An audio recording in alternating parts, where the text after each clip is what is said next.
Hello everyone, আমি প্রমিলা। এখন বাজে বিকেল 5:30। মেয়েকে রেডি করে এই যে ডাক্তারের কাছে যাচ্ছি। কাল রাতে মেয়ের প্রচণ্ড কাশি হচ্ছিল, কিন্তু সকালে আর নেই, তবুও ভাবলাম ওষুধটা এনে রাখি।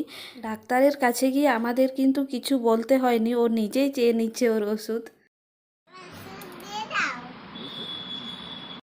ডাক্তারবাবু ওকে ওষুধ দিয়েছে মানে ওকেই ধরতে হবে, আমাদেরকে ধরতে দিবে না। আর বলেই দিয়েছে ওর ওষুধ কিন্তু কাউকেও দিবে না, ও একাই খাবে। ডাক্তারখানার পাশেই মন্দিরটা আছে, আর এখানে আসলে ও প্রণাম করবেই। ও ডাক্তারের কাছে কি বলেছে জানো? বলেছে, ডাক্তার আমার পেটে ব্যথা, ওষুধ দাও।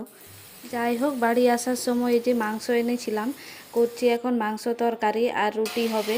আটাটা আগেই মেখে দিয়ে গেছিলাম ডাক্তারের কাছে, ওই জন্য তাড়াতাড়ি হয়ে যাচ্ছে। এই রুটি করছি আর মাংস কষা, এটাই আজকের ডিনার।